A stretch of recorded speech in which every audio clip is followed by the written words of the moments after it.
Hey planner friends, how's it going? Thanks so much for stopping by my channel. My name is Ryan and this is A Man with the Plans, and we are back to do my August budget.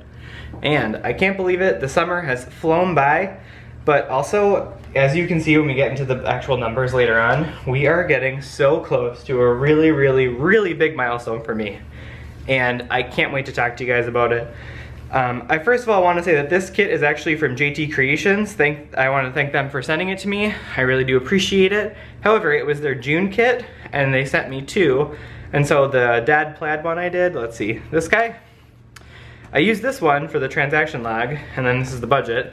But I wanted to go ahead and use the other one for August, so I just kind of like recreated and made my own little sticker.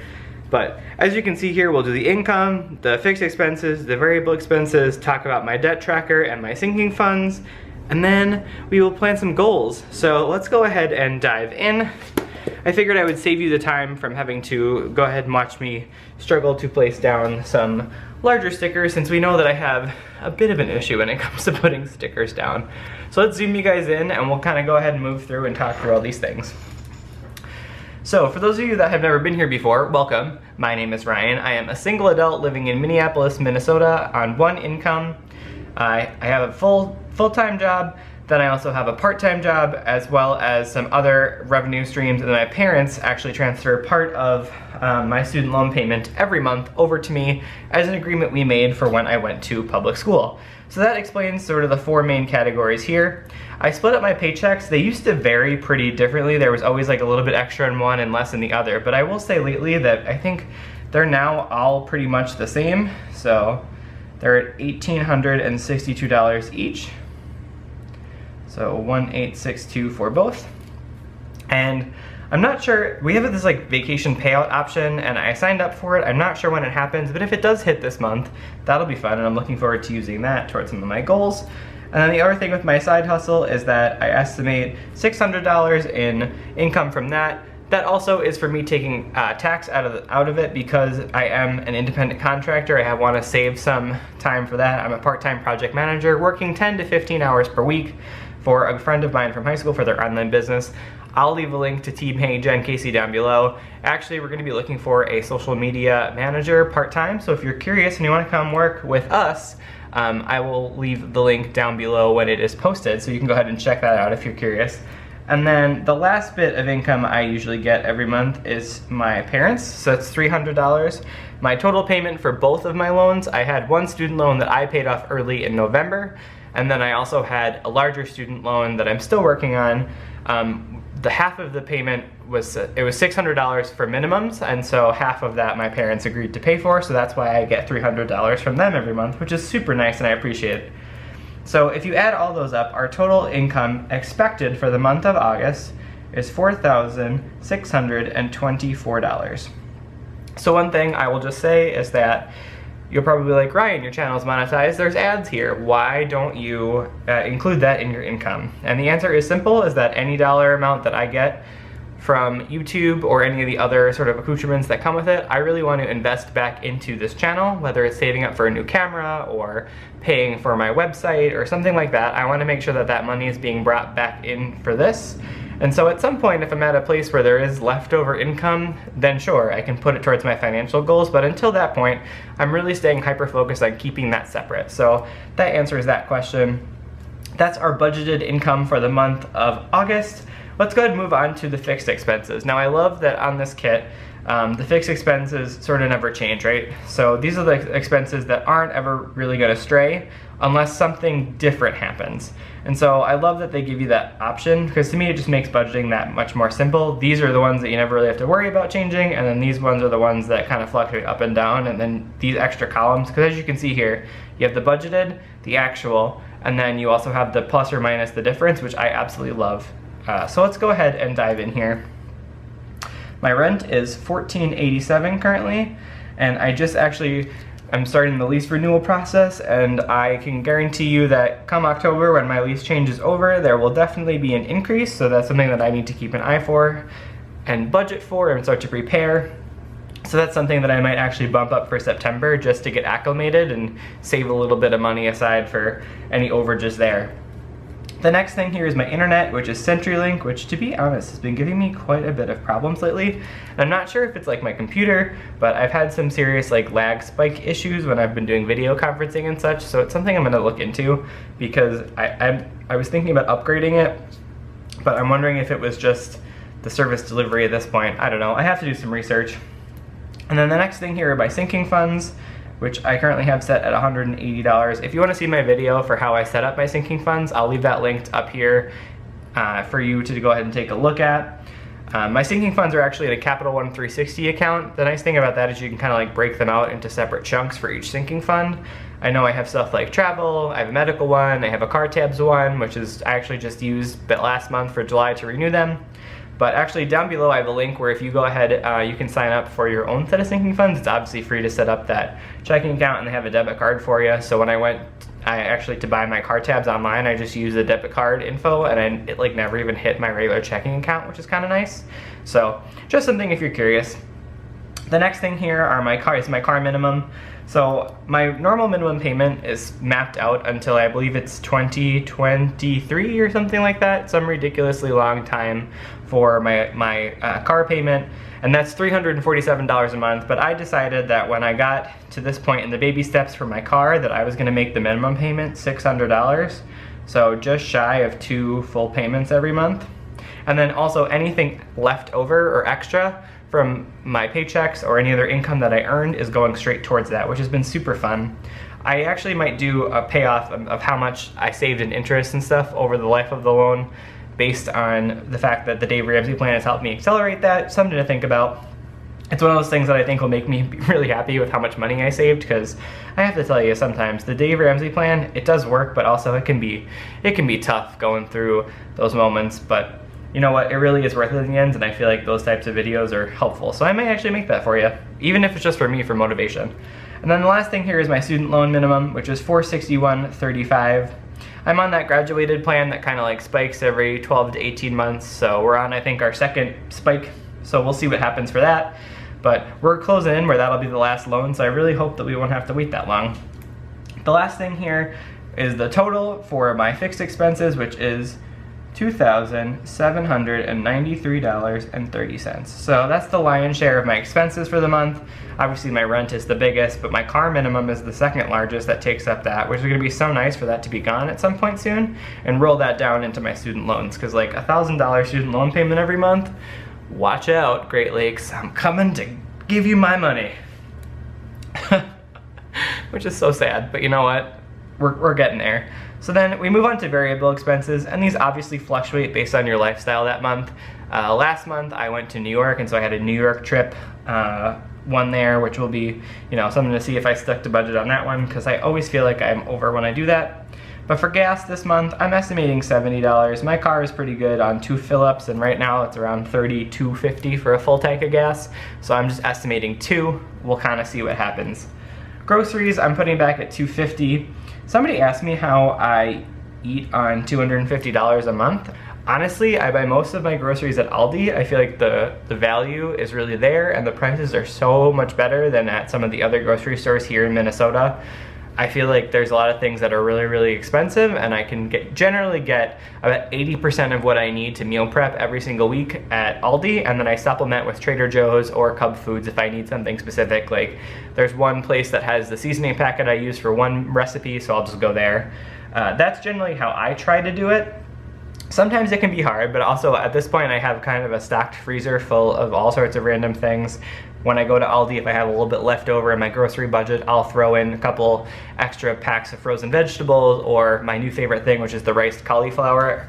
Totally recommend that, by the way. So if you're interested in that video, let me know down in the comments below. I'd love to try to help sort of demystify how I can eat on $250 a month. Also, I'm just one person, so it is just me, and anytime if I buy a family pack of chicken, it's gonna last me for probably a week, maybe more, especially if I split them, like have the breasts and then freeze them. They're just some tips.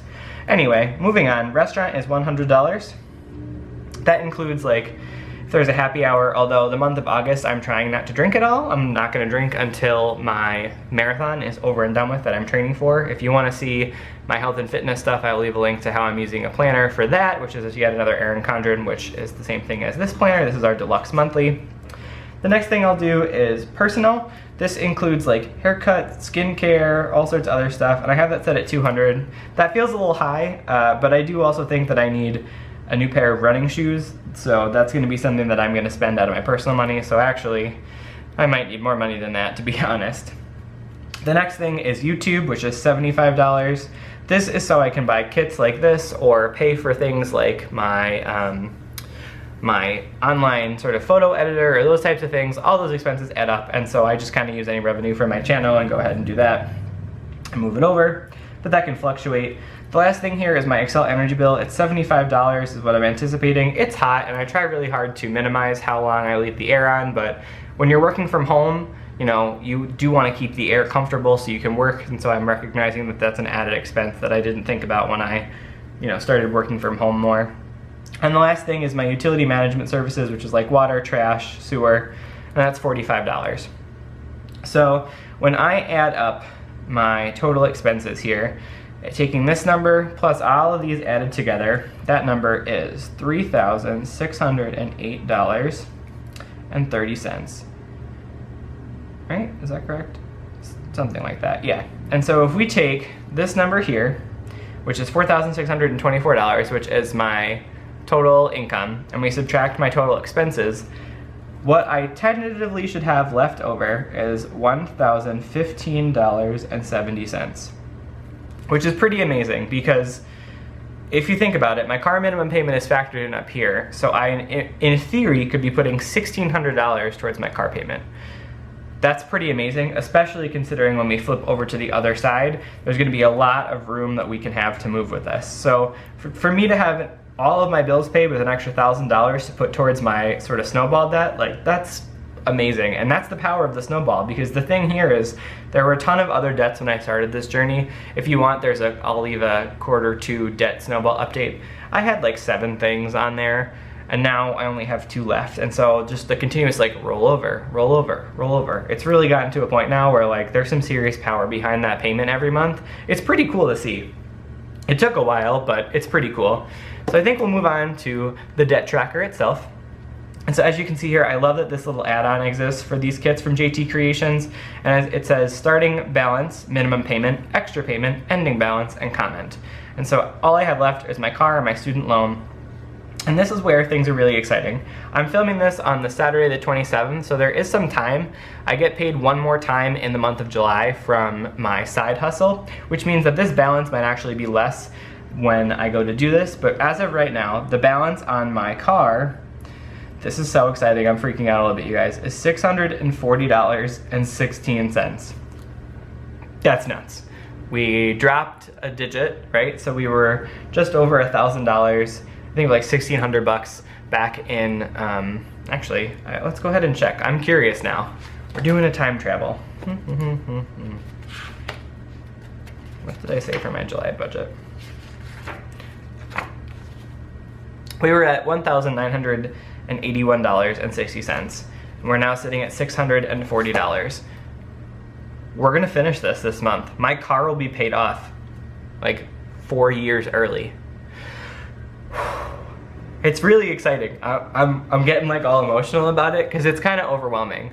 And I've made the commitment now that I'll never have a car payment again. The next car I buy will be in cash, in full, and be done, and that's just crazy to think about, that never in my life after August will I ever have to worry about a car payment. And my car runs great. I don't get a ton of mileage on it, and so it's amazing. So let's fill the rest of this out before I get all emotional for you.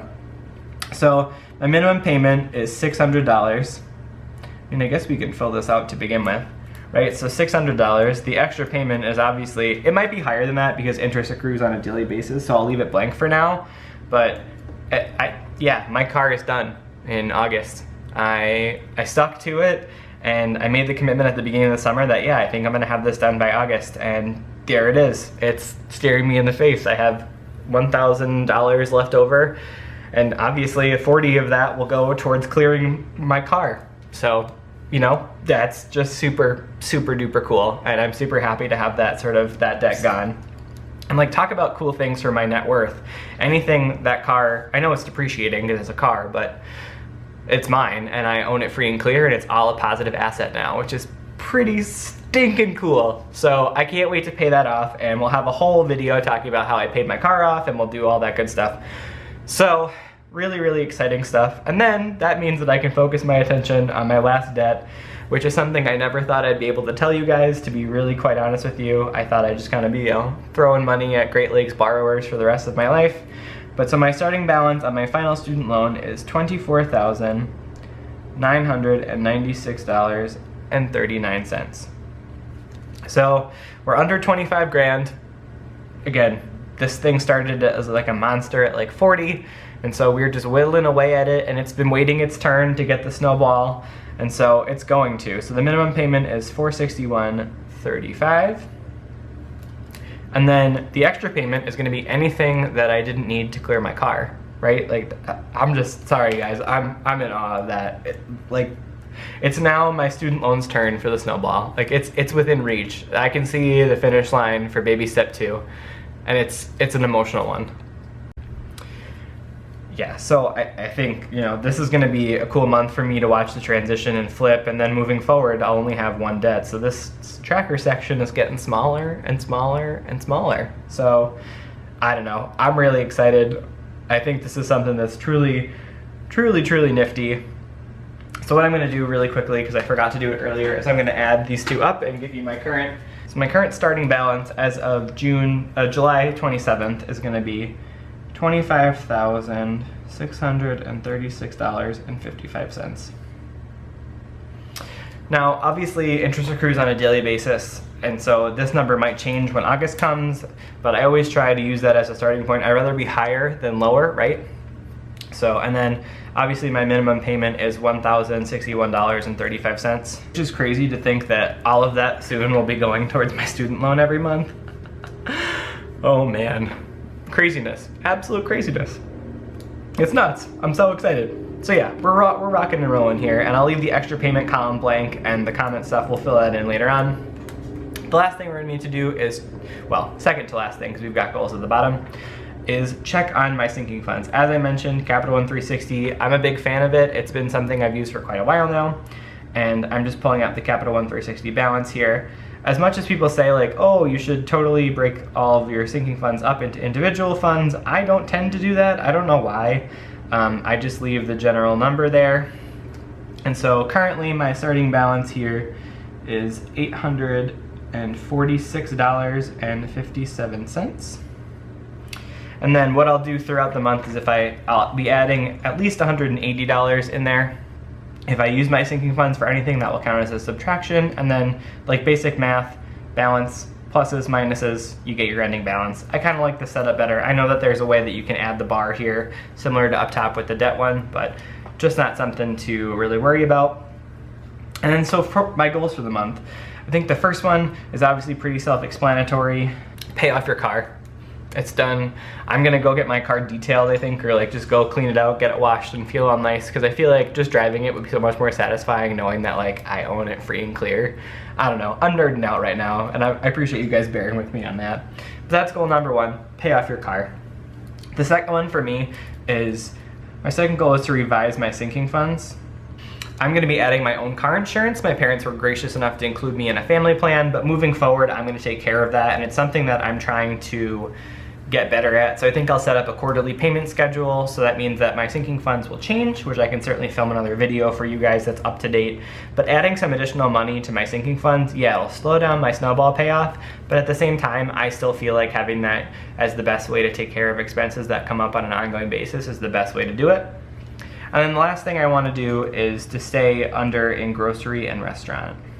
This has traditionally been an area where I go over. It's one of those things where you'll want to go grab drinks with friends or something like that, and as much as I enjoy that, that's all well and good.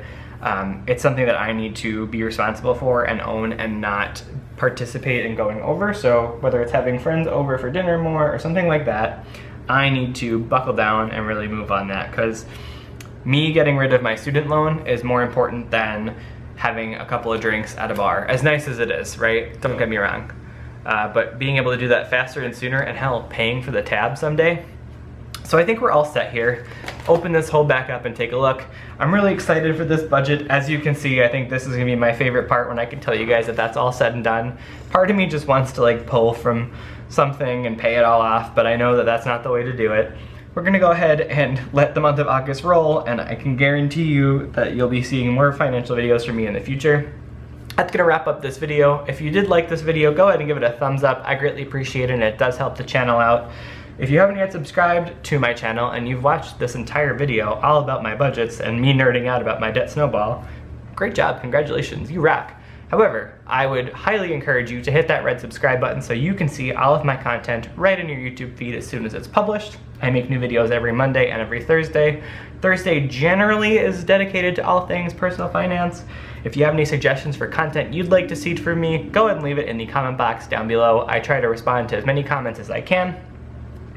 You can find me over on social media. I'm over at A Man With The Plans over on Instagram, and then I'm also on there on Facebook as well. That's in the bottom of the end slate, as well as my blog, which is www.amanwiththeplans.com. Thanks so much. I hope you guys are gonna have a great month. What are some exciting financial goals that you're closing in on? What are some big things that you're planning for your August budget? Let me know in the comments below. I love to see what you guys are up to, and I love to celebrate those big wins that you're achieving with me. I think that's one of my favorite things and keeps me going when I wanna go on an Amazon spending spree. You guys rein me back in, so I appreciate that. I hope you guys make August a great month and you're making really smart fiscal choices going into it. And until next time, I'll see you guys later. Bye, planner friends.